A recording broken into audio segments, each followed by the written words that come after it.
Bonjour, dans cette vidéo aujourd'hui nous allons travailler sur le sens de variation d'une fonction. Voilà, donc j'ai demandé au logiciel GeoGebra de tracer la représentation graphique d'une fonction dont vous ne connaissez pas la formule et il n'est pas utile de la connaître aujourd'hui. Un petit rappel tout de même sur le placement des images et des antécédents. Pour tout point qui est sur votre représentation graphique, je vous rappelle que l'antécédent c'est ce qui se lit sur l'axe horizontal ou encore appelé l'axe des abscisses et que ce qui se lit sur l'axe des ordonnées correspond à l'image de notre antécédent. Par exemple, pour un antécédent qui est à 2, on a une image qui est à 3. Donc ça c'est un petit rappel des notions d'image et d'antécédent qui ont été vues dans la fiche de cours numéro 1. Aujourd'hui, le travail qui nous intéresse plus précisément consiste à donner une définition un petit peu plus mathématique du sens de variation d'une fonction. Si vous regardez bien cette courbe, vous vous apercevez qu'il y a trois phases, trois comportements. Il y a dans un premier temps une partie où la courbe semble monter, ce que l'on va qualifier de sens de variation croissant. Ensuite, elle descend, donc on va dire qu'elle est décroissante, pour à nouveau adopter un comportement de fonction croissante. Mais vous voyez que ces termes-là ne sont pas suffisamment précis. Je n'ai pas mentionné sur quelle partie de la courbe ma fonction était croissante ou décroissante. Et surtout, j'utilise une définition qui n'est vraiment pas assez précise. Donc on va reprendre un petit peu cette étude. Je vais déplacer mon point sur mon graphique et je vais me placer sur une portion où ma fonction est croissante. Déjà, il faut préciser sur quel intervalle, c'est-à-dire entre quelle valeur d'antécédent ma fonction va être croissante. Si on regarde bien, ma fonction est définie sur l'intervalle qui va de -1,5 ou -0,5 jusqu'à 4. Vous voyez qu'en dehors de cet intervalle, la fonction n'est pas tracée, elle n'existe pas. Et si je regarde bien le comportement, il semblerait que la fonction soit croissante jusqu'à la valeur 1 de l'antécédent. Donc je vais dire que ma fonction est croissante sur l'intervalle -0,5, 1. Sur cet intervalle, je vais regarder le comportement de mes antécédents et de mes images. Alors regardez, je vais décaler mon point, par exemple ici, et je vais le déplacer. Regardez, lorsque mes antécédents augmentent, c'est-à-dire qu'ils se déplacent vers la droite, que font mes images? Elles augmentent elles aussi. C'est typiquement le comportement d'une fonction croissante. Je le répète, une fonction croissante est telle que, je vous remontre, voilà, lorsque les antécédents augmentent, les images augmentent elles aussi. Voilà. En continuant à déplacer mon point, je m'aperçois d'une chose, c'est que lorsque mes antécédents augmentent, la valeur des images correspondantes, elle diminue. Regardez bien. Voilà.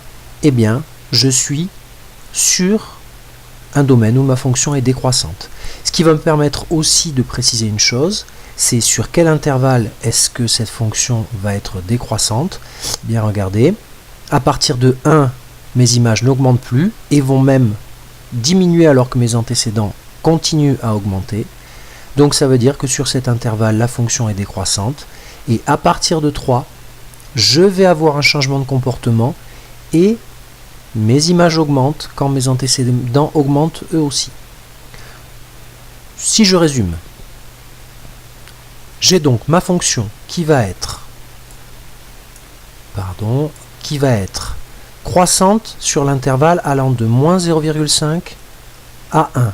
Parce que sur cet intervalle, les images et les antécédents varient dans le même sens, c'est-à-dire que lorsque les antécédents augmentent, les images augmentent elles aussi. À partir de l'antécédent 1 et jusqu'à l'antécédent 3, je m'aperçois que lorsque mes antécédents augmentent, mes images diminuent. C'est une variation en sens inverse. C'est typiquement le comportement d'une fonction décroissante et c'est ce que vous observez sur votre graphique puisque sur cet intervalle qui va de 1 à 3, la représentation graphique de ma fonction semble descendre, même si ce terme n'est pas très mathématique. Au-delà de l'antécédent 3, eh bien, je m'aperçois que lorsque mes antécédents augmentent, mes images se mettent à nouveau à augmenter, ce qui est caractéristique d'un comportement de fonction croissante. Ces observations vont être traduites dans un tableau que l'on appelle tableau de variation, voilà, qui apparaît et qui doit comporter un certain nombre d'informations. Les premières informations de ce tableau, la première information, pardon, c'est l'intervalle sur lequel votre fonction existe, on dit sur lequel votre fonction est définie. Eh bien, votre fonction existe entre l'antécédent moins 0,5 et l'antécédent 4.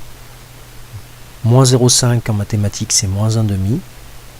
Et 4. Voilà. Ce sont les valeurs extrêmes des antécédents et ce sont les valeurs que vous allez placer ici pour le minimum et ici pour le maximum dans votre tableau.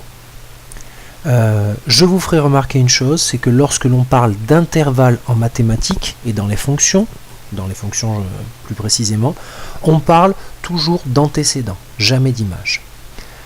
Ensuite, ce tableau ne doit pas contenir toutes les valeurs d'antécédents qui sont entre moins 1,5 et 4. Il ne doit contenir que les valeurs d'antécédents pour lesquelles la courbe ou la fonction change de comportement. Mais regardez, notre fonction change de comportement à partir de l'antécédent 1. Elle était croissante, elle devient décroissante, donc 1 figure dans mon tableau. Et change de comportement pour l'antécédent 3, puisqu'à partir de l'antécédent 3, elle redevient croissante. Donc je ne fais figurer que les valeurs d'antécédents 1 et 3. Et j'indique ensuite à l'aide de flèches qui symbolisent le sens de variation, eh bien si ma fonction est croissante ou décroissante. Regardez, entre moins 1,5 et 1, c'est-à-dire entre cet antécédent-là et celui-ci, ma fonction est bien croissante, ce que je symbolise par une flèche allant vers le haut. Entre l'antécédent 1 et l'antécédent 3, ma fonction, nous l'avons vu tout à l'heure, est décroissante. Je vous le rappelle, les images et les antécédents varient en sens inverse. Nous le symbolisons par une flèche allant vers le bas. Et finalement, la dernière chose, entre l'antécédent 3 et l'antécédent 4, la fonction redevient croissante, donc flèche vers le haut. Les dernières informations qui doivent figurer dans votre tableau sont les images des antécédents placés ici, ici et ici. C'est-à-dire, il va falloir faire figurer l'image de moins 1,5, tout simplement, hein. Vous allez sur votre représentation graphique et vous regardez pour moins 1,5, quelle est l'image de moins 1,5, c'est moins 5. Quelle est l'image de l'antécédent 1? C'est ici. Alors regardez, on va faire, voilà, l'image de l'antécédent 1, c'est 5. De la même façon, je peux déterminer l'image de l'antécédent 3 qui est 1 et l'image de l'antécédent 4 qui est à nouveau 5. Voilà. Donc nous avons vu aujourd'hui comment repérer visuellement le sens de variation d'une fonction, quelle était sa signification un petit peu plus mathématique, c'est-à-dire, je vous le rappelle, comment varient les antécédents et les images. Fonction croissante, ça varie dans le même sens. Fonction décroissante, ça varie en sens opposé. Et nous avons vu comment traduire ces observations dans un tableau qui est appelé tableau de variation. Et surtout, qu'est-ce qui doit figurer dans ce tableau. Voilà. Donc maintenant, à partir de n'importe quelle représentation graphique, vous êtes capable de créer le tableau de variation, d'indiquer toutes les informations pour ensuite avoir à traiter différents problèmes. Voilà, cette vidéo est terminée. Je vous souhaite bon courage pour la suite et à bientôt. Au revoir.